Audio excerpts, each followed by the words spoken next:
Chapter 1. Little Miss Mary. Nobody seemed to care about Mary. She was born in India, where her father was a British official. He was busy with his work, and her mother, who was very beautiful, spent all her time going to parties. So an Indian woman, Kamala, was paid to take care of the little girl. Mary was not a pretty child. She had a thin, angry face and thin yellow hair. She was always giving orders to Kamala, who had to obey. Mary never thought of other people, but only of herself. In fact, she was a very selfish, disagreeable, bad-tempered little girl. One very hot morning, when she was about 9 years old, she woke up and saw that instead of Kamala, there was a different Indian servant by her bed. "What are you doing here?" she asked crossly. "Go away, and send Kamala to me at once." The woman looked afraid. "I'm sorry, Miss Mary. She can't come." Something strange was happening that day. Some of the house servants were missing, and everybody looked frightened. But nobody told Mary anything, and Kamala still did not come. So at last, Mary went out into the garden and played by herself under a tree. She pretended she was making her own flower garden and picked large red flowers to push into the ground. All the time, she was saying crossly to herself, "I hate Kamala. I'll hit her when she comes back." Just then, she saw her mother coming into the garden with a young Englishman. They did not notice the child, who listened to their conversation. "It's very bad, is it?" her mother asked the young man in a worried voice. "Very bad," he answered seriously. "People are dying like flies. It's dangerous to stay in this town. You should go to the hills, where there's no disease." "Oh, I know," she cried. "We must leave soon." Suddenly, they heard loud cries coming from the servants' rooms at the side of the house. "What's happened?" cried Mary's mother wildly. "I think one of your servants has just died. You didn't tell me the disease is here, in your house." "I didn't know!" she screamed. "Quick, come with me." And together they ran into the house. Now Mary understood what was wrong. The terrible disease had already killed many people in the town, and in all the houses people were dying. In Mary's house, it was Kamala who had just died. Later that day, 3 more servants died there. All through the night and the next day, people ran in and out of the house, shouting and crying. Nobody thought of Mary. She hid in her bedroom, frightened by the strange and terrible sounds that she heard around her. Sometimes she cried, and sometimes she slept. When she woke the next day, the house was silent. Perhaps the disease has gone, she thought, and everybody is well again. I wonder who will take care of me instead of Kamala. Why doesn't someone bring me some food? It's strange the house is so quiet. But just then, she heard men's voices in the hall. "How sad," said one. "That beautiful woman." "There was a child, too, wasn't there?" said the other. "Although none of us ever saw her." Mary was standing in the middle of her room when they opened the door a few minutes later. The two men jumped back in surprise. "My name is Mary Lennox," she said crossly. "I was asleep when everyone was ill, and now I'm hungry." "It's the child, the one nobody ever saw," said the older man to the other. "They've all forgotten her." "Why was I forgotten?" asked Mary angrily. "Why has nobody come to take care of me?" The younger man looked at her very sadly. "Poor child," he said.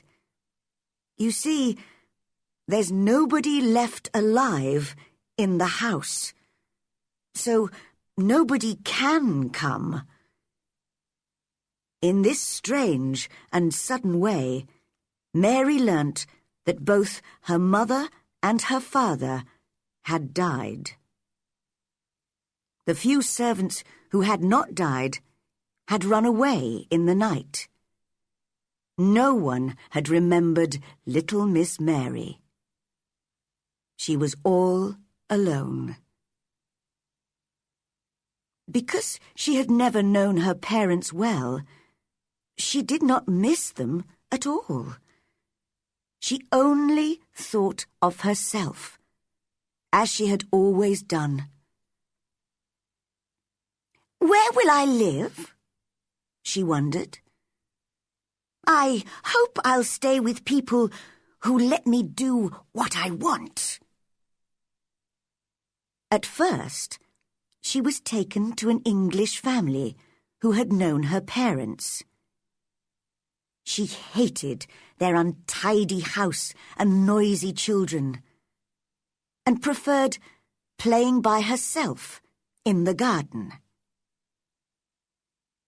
One day, she was playing her favorite game, pretending to make a garden, when one of the children, Basil, offered to help.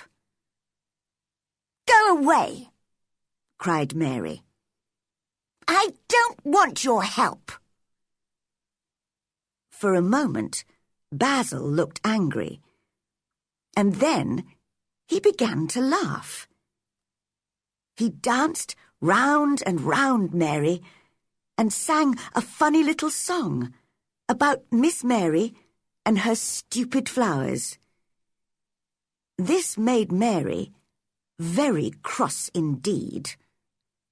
No one had ever laughed at her so unkindly.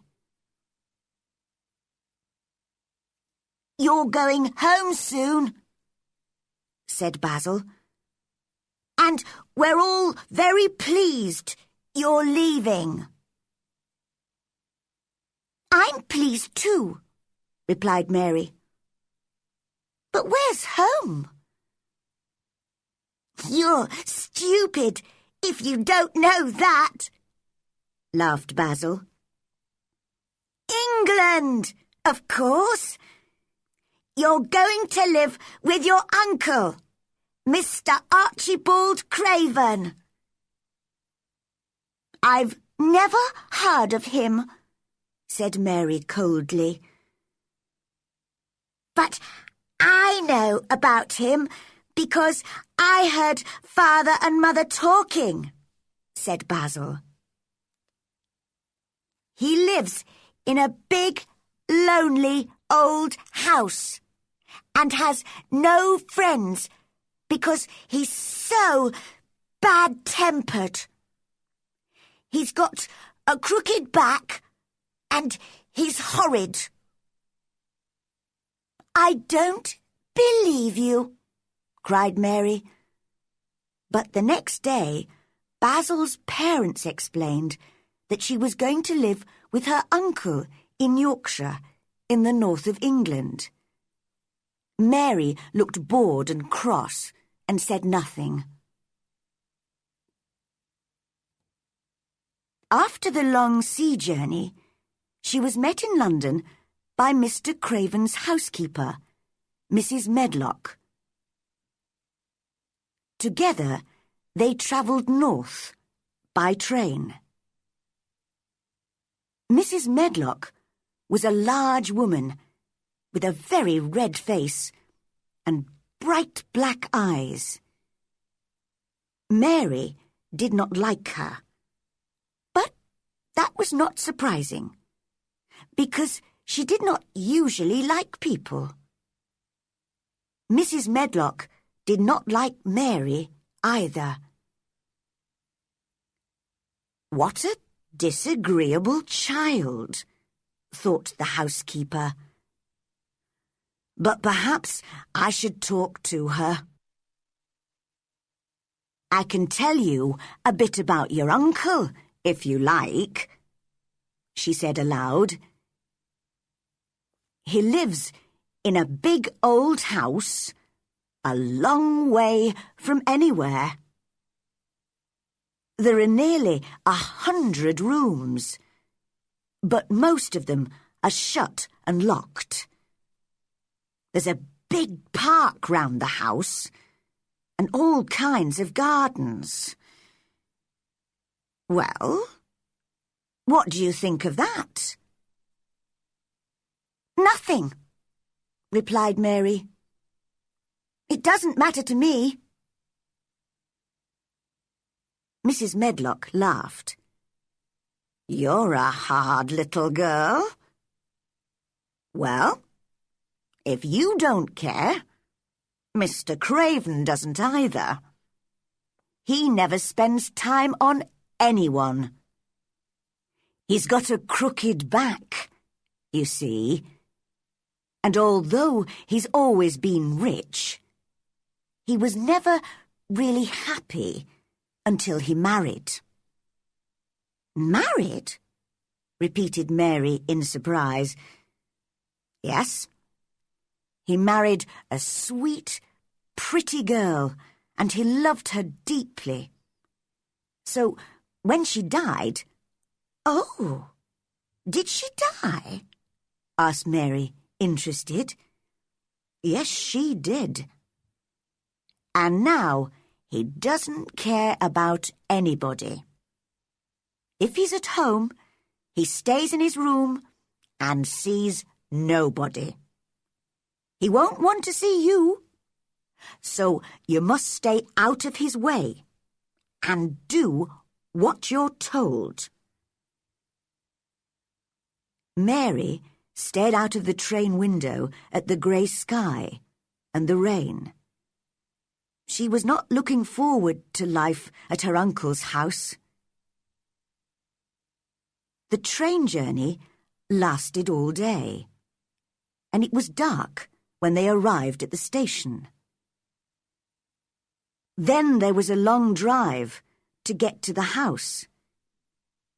It was a cold, windy night, and it was raining heavily. After a while, Mary began to hear a strange, wild noise. She looked out of the window, but could see nothing except the darkness. "What's that noise?" she asked Mrs. Medlock. It's not the sea, is it?" "No, that's the moor. It's the sound the wind makes, blowing across the moor. What is a moor?